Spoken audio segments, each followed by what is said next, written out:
जय श्री हनुमान। आज हनुमान जी का जन्म उत्सव है। आज हनुमान जी की जयंती नहीं है, क्योंकि जयंती और जन्म उत्सव में दोनों में अंतर होता है। लेकिन आज की जो नई जनरेशन है वो जयंती कहती है। तो हम एक कथा के संग जुड़ेंगे और बहुत ही मार्मिक प्रसंग है, भगवान भोले बाबा से जुड़ा हुआ है। क्योंकि हनुमान जी का जो जन्म है वो दो पुस्तकों में मिलता है, एक शिव पुराण में मिलता है, एक वाल्मीकि रामायण में मिलता है।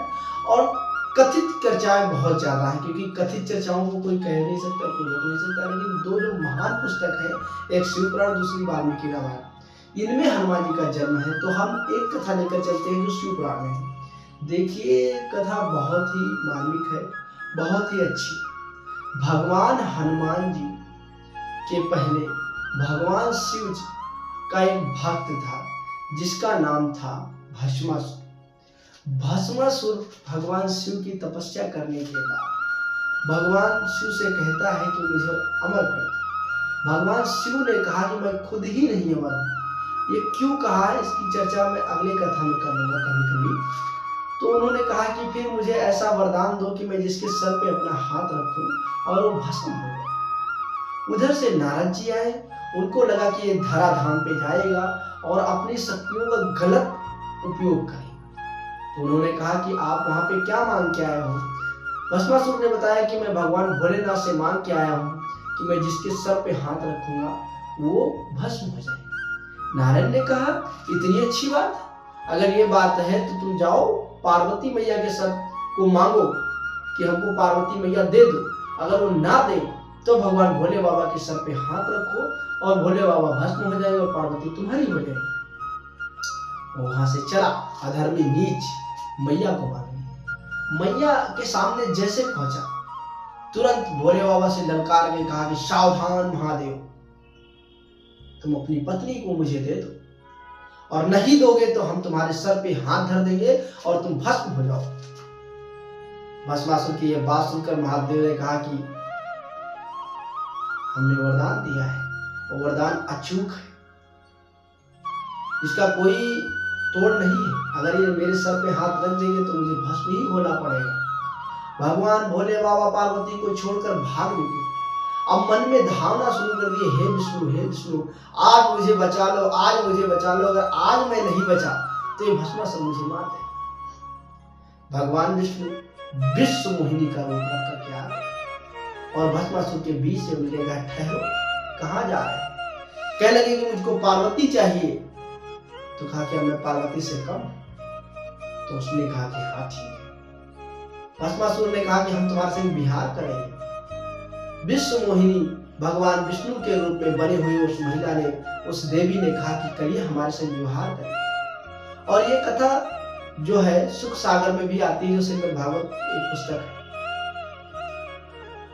उन्होंने कहा ठीक है, मेरे संग नृत्य करो। जब नृत्य करते करते करते करते करते करते भगवान विष्णु विश्व मोहिनी रूप में एक ऐसा नृत्य नचा कि कहा कि जैसे मैं नाचूंगा वैसे आपको नाचना होगा। एक हाथ कमर पे रखा, दूसरा सर पे रखा, और जैसे रखा वैसे भस्मासुर भस्म हो। क्योंकि उसको वरदान था ना कि ये हाथ जिसके सर पे रख दोगे वो भस्म हो जाएगा। वो सर किसी का भी हो सकता था। और भस्मासुर जब भस्म हो गया, भगवान विष्णु ने भाव भोलेनाथ को आवाज दी कि कहाँ है नाथ, आप आइए। और वो आए तो भगवान विष्णु से पूरी कथा बताई। अब भगवान विष्णु की वो मनोहर छवि देखने के लिए भगवान भोलेनाथ कहने लगे कि मुझको एक छवि दिखा दीजिए। भगवान भोलेनाथ जिद पकड़ लिए। और भगवान, आप जानते हैं कि भगवान भोलेनाथ कितने जिद्दी हैं। भगवान विष्णु ने समझाया कि आप मेरे उस मोहिनी रूप को देखकर रह नहीं पाओगे। भोलेनाथ ने कहा कि मैंने कामदेव को भस्म कर दिया है और आप किसकी बात कर रहे हैं। चर्चा आती है श्रीमद् भागवत में कि तुरंत विष्णु भगवान अंतर ध्यान हुए। उधर से एक महिला आ रही है। अगर वस्त्र की बात की जाए तो कुछ नहीं पहने, करधनी पहने हुई है, सब स्वर्ण श्रृंगार है और एक सफेद कपड़े। भगवान भोलेनाथ जैसे देखे वो पीछे पीछे भागने लगे, पीछे पीछे भागने लगे। भगवान भोलेनाथ पीछे पीछे, विश्व मोहिनी श्री विष्णु जी आगे आगे। दोनों का सामंजस्य इतना हुआ कि भगवान भोलेनाथ अपने आप को ना रोक पाए, और ना रोक पाने के कारण से उनका जो था विस्खलन हो गया। ठीक है।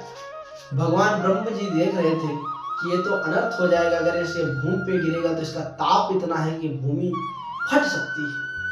उन्होंने ले जाकर के एक धोना लगा दिया और सारा विप्र ले लिया। अब सोचने लगे कि इस विप्र को कहाँ रखें, किसमें प्रवाहित करेंगे जिससे एक वजवान पुरुष जन्म हो सके। भगवान भोलेनाथ और भगवान ब्रह्म जी दोनों ने साधु का भेष रखा, वन में भटकने लगे। वन में भटकते भटकते अंजनी दिखी। अंजनी को दिखते ही भगवान भोलेनाथ और ब्रह्मा जी ने कहा कि आप क्या कर रहे हो? उन्होंने कहा मैं भक्ति कर, मैं भगवान शिव की आराधनी हूँ, मैं आराध्य हूँ, मुझे भगवान शिव की प्रार्थना करना है, वंदना करना, उनको मनाना है।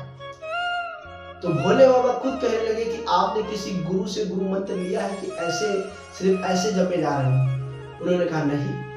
तो कहा कि हम तुमको गुरुदान दे देंगे, गुरु मंत्र दे देंगे। अंजनी कहा ठीक है, अगर आप ऐसी बात बता रहे हो तो मुझको वो गुरुदान दे दीजिए, गुरु मंत्र दे दीजिए।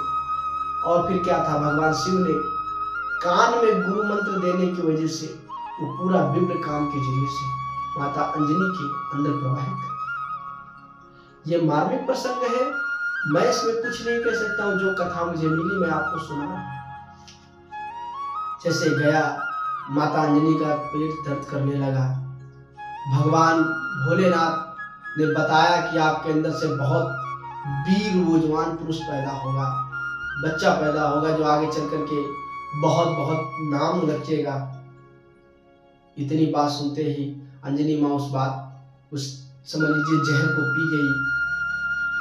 समय पूरा होने के बाद हनुमान जी का जन्म हुआ चैत्र माह में, पूर्णिमा के दिन।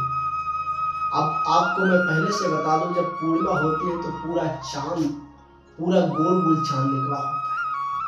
अब जब हनुमान जी का जन्म हुआ संध्या के समय, अंजनी लोक लाज लज्जा के मारे उस पुत्र को बहाने चली। और बहाने के बाद हनुमान जी ने कहा कि मैं क्या खाऊंगा। माता अंजनी ने कहा कि जो सुबह सुबह लाल फल निकलेगा उसे खा लेना, और सूर्य को खा लिया। ये चर्चा यही तक। यह हनुमान जन्म की कथा है।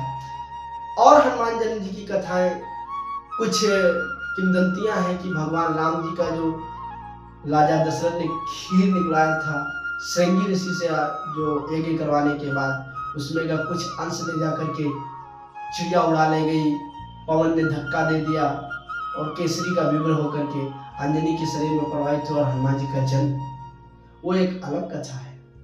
और भगवान हनुमान जी की तमाम कथाएं हैं, क्योंकि रामचरितमानस में कहा गया है कि नाना भात राम अवतारा, हरि अनंत हरि कथा अनंता, कहा सुनो सब विधि बहु संता।